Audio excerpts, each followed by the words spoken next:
Welcome, everyone, to Peak Human podcast number 3. And I'm so honored to have Dr. Lissette Otero, all the way from Madrid, who's going to be talking about telomeres and aging. So, Dr. Otero, tell me a little bit more about yourself, and we'll get started.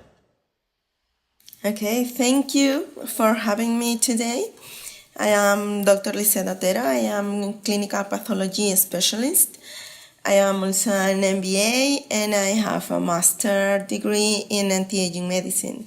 And now I am working as the Chief Medical Officer and Laboratory Director of Lifelength here in Madrid.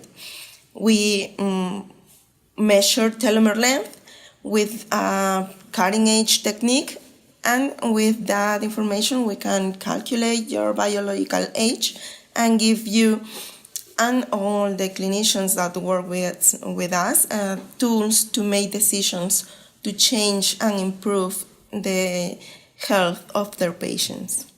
Okay, so maybe let's take a step back, because I think a lot of people don't even know what telomeres are. So can you just take us a little bit of a background on what telomeres are and how they're related to aging?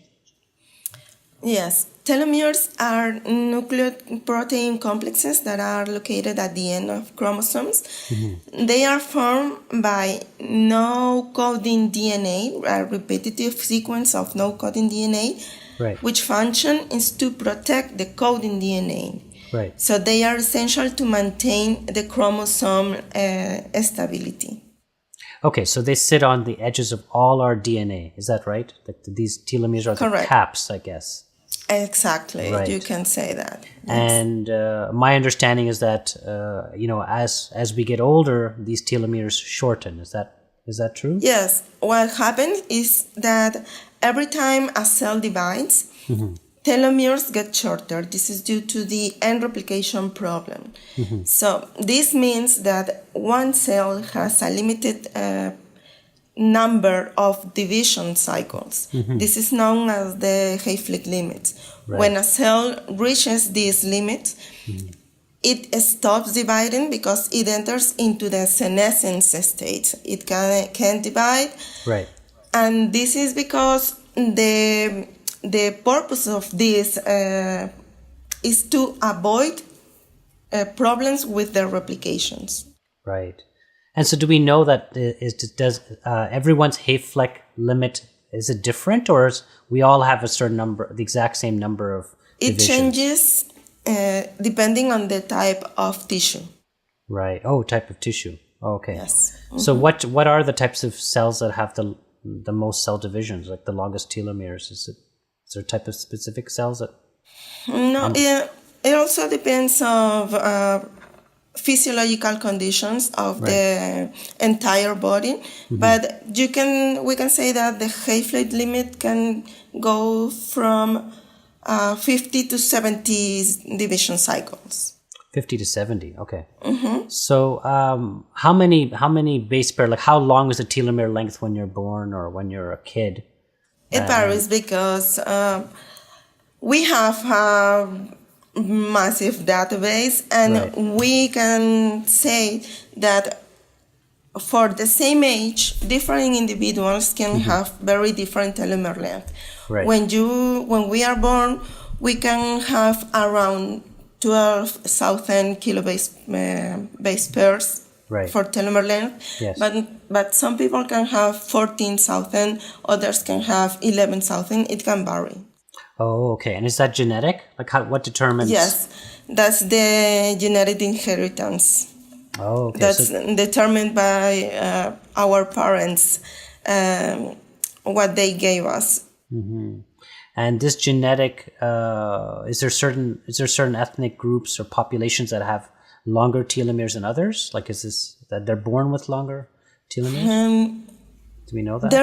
We have the most extensive database, mm-hmm, population database with telomere length, mm-hmm, but this is formed mostly by Caucasian individuals. Right. So we don't have enough information about other ethnic groups, about, mm-hmm, their population distribution of telomere length. Right. Okay, it makes sense. So what is the science telling us about telomere length and its effect on aging? Like what do we know about that right now? I understand that there's connections with cancer, or is it connections with heart disease, or can you tell me a little bit about where the science is at? There is a lot of scientific literature that has studied the correlation between the shortening of telomeres or the higher percentage of short telomeres in our cells and age-related diseases like cardiovascular disease, cancer especially, you name it. Every age-related disease has a strong correlation with the telomere biology. Right. I just want to take a step back. You're talking about cancer. So let's say if the telomere length gets so short, then that cell goes into kind of a senescence. You mean like a sleeping, or perhaps dies off. Then how does that potentially lead to cancer? Like, which is like an overgrowth of cells. Like how would that happen? Cancer cells, they develop this system or these mechanisms to avoid entering into senescence, right? One of the most important is the activation of the telomerase. Telomerase is the enzyme that maintains telomere length. Right. In physiological normal conditions, most of our tissues have this telomerase activity suppressed. But in the case of cancer cells, they reactivate this activity, and that allows the cells to continue dividing indefinitely, and that's what makes cancer cells immortal. Oh, so that's very interesting. Would that not be something that could be very helpful for people who want to live forever, to understand how to have the right amount of telomerase activity? Is that something that people are looking at? It is a little bit controversial because I know that right now people want to increase their telomerase activity by taking telomerase activators that are offered in the market. Yes. But I would be very cautious because knowing what is the mechanism of the cancer cells going immortal, I wouldn't start taking this supplementation really freely, I would be careful. Oh, wow. So that's very interesting. So I know we're digressing a little bit, but there is a supplement called TA65 out in the US at least, and they claim to lengthen telomerase. To activate telomerase. So are you saying that you personally don't take that? You wouldn't advise anybody use supplements to activate telomerase? Right now, there is not enough scientific evidence to say for sure that taking the telomerase activator is going to cause you any trouble, Right. We have some papers that demonstrates that the dose that this supplementation offers is so little that they probably will not make you any problem, will not cause any negative effects. Right. But we don't know yet the right dose. We don't have enough studies or clinical trials to know exactly what is the safe dose that is also effective, Got it. Okay, makes sense to me. So, I had my test done. So maybe we should just talk about that. So LifeLength and the company you work for basically offers a way to test your telomere length. Is that right? Do you want to just talk about the test for a few minutes? Yes. Our test is based on a Q-fish. I will explain from the very basic, okay? We take a blood sample from a peripheral vein, and we have this very complex protocol that has several steps. But the first step is to separate from the whole blood. We want to obtain only the leukocytes. Leukocytes, right. Okay, so we harvest the leukocytes, and then we seed the leukocytes in a plate. We verify that the cells are alive. They are they have the right concentration and the right viability, and we add to these cells 2 different fluorescent probes. It's like staining the different structures of the cell that we want to identify. First, we want to identify the nuclei. Yeah. So we use one probe to stain the nuclei, to mark the nuclei, and the other probe, the PNA probe, is specific to the telomeric region. Right. So when marking the telomeres, there is a direct correlation between the intensity of the fluorescence and the length of the telomere. The higher intensity, the longer the telomere. Got it. Okay, so that's the higher intensity of the fluorescent. Exactly. Got it. Okay. That's the second step of the process. The third step is we go to our confocal microscope, a very big and complex microscope, and we obtain very high quality pictures from every sample. We do 5 repetitions of every patient sample. Okay. This is for quality controls, okay? So we obtain several pictures, and using a very specialized software, we transform the fluorescence intensity into telomere length, expressed in kilobase pairs. Kilobase pairs, got it. Kilobase pairs, exactly. Okay. And so this is a very accurate, most accurate test to test telomere length that you're aware of in the world? Would you say? Right now it is, yes. Yeah. Life there length is has no been, other. Yeah. I understand that life length has really been at the forefront of testing. They started 8 years ago, and they've been, there's nobody else really doing it at that level. Yes, and also we have been continuously improving our technique, our protocols, also making our database bigger every time. So really, I can say for sure that our test is the most accurate, more reliable, and we also have the advantage that this technique, this technology, allow us to process several samples at the same time. So we can, it is useful in a clinical set, Right, useful in a clinical setting. And so tell me, like, how many physicians are using your test, and how many samples have you already had in your database so far?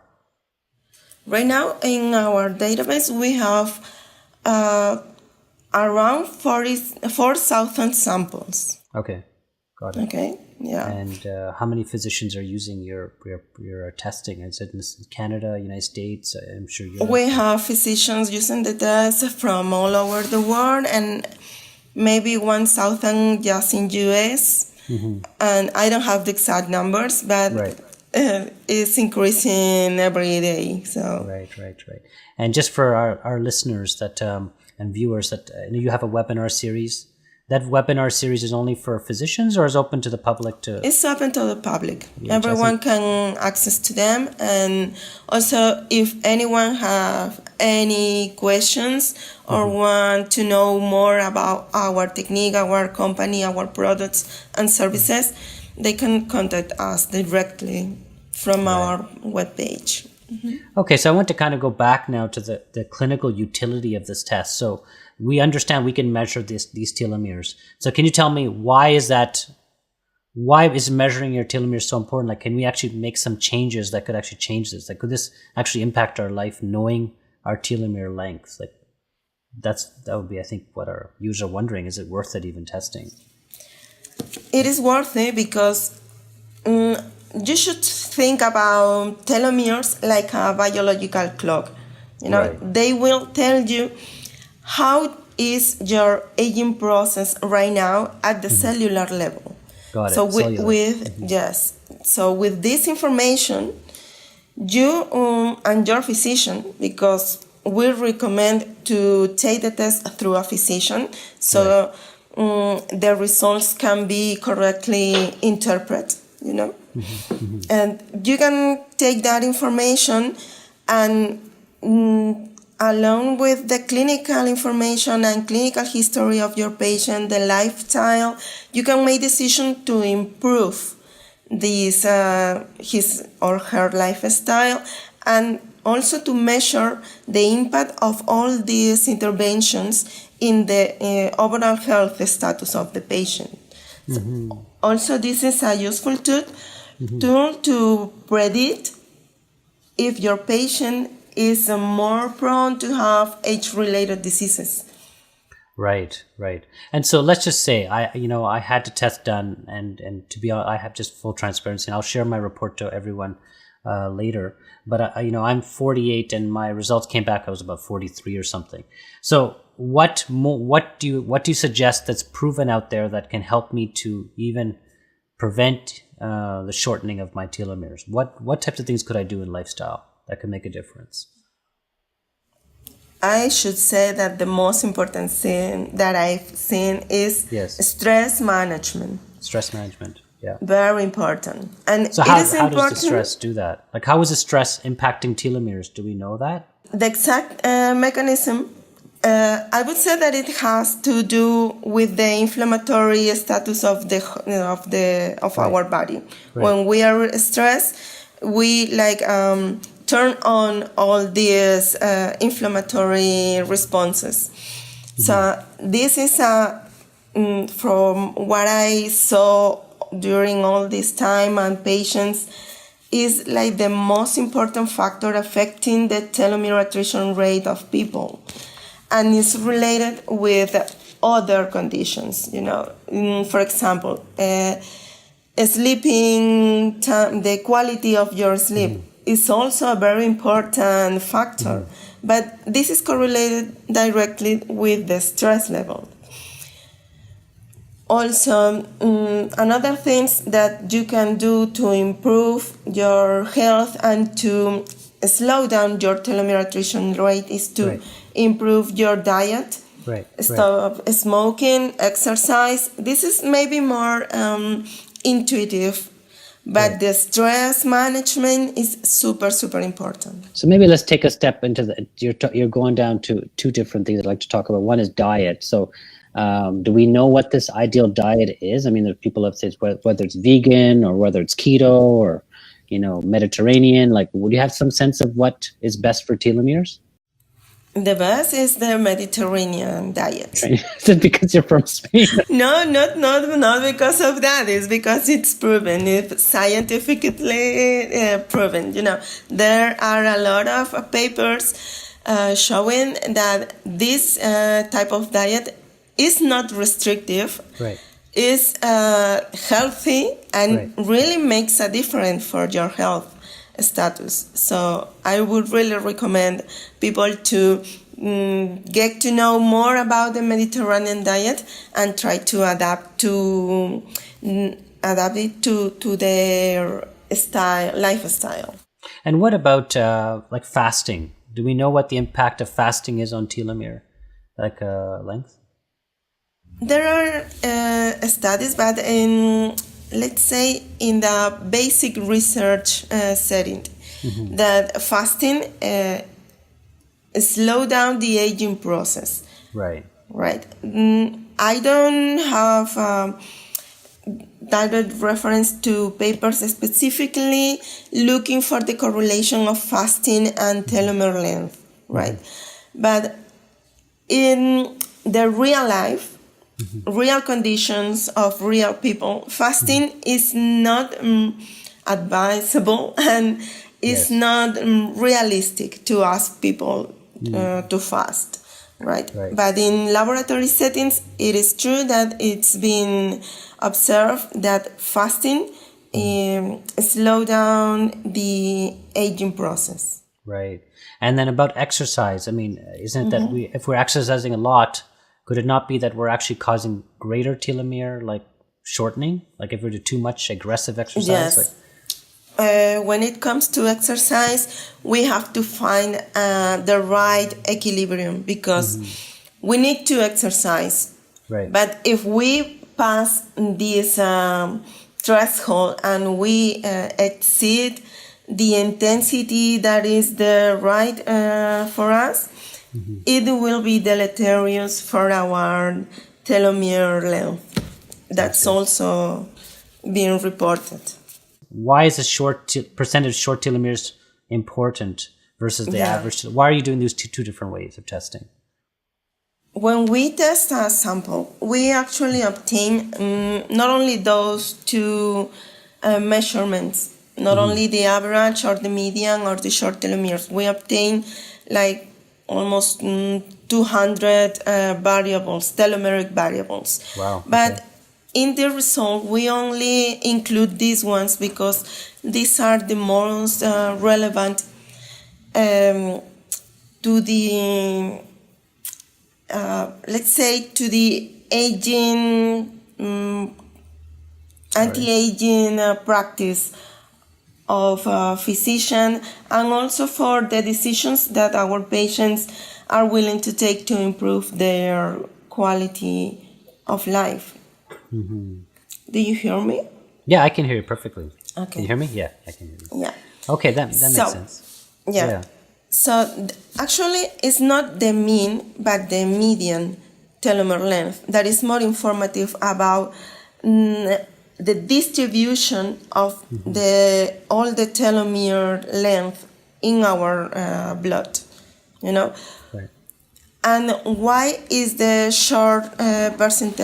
percentage of short telomeres important? Because the more short telomeres you have, the more probability to have age-related disease of this patient.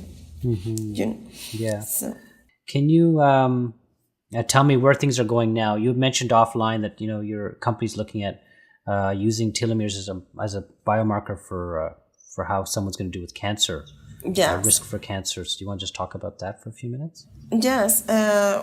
We were granted by the European Union in 2015 to do this macro project called OncoCheck. This comprises 6 studies, and the main goal of the studies is to clinically validate our biomarker, the telomere measurement, as a biomarker for diagnosis and prognosis of different types of cancers.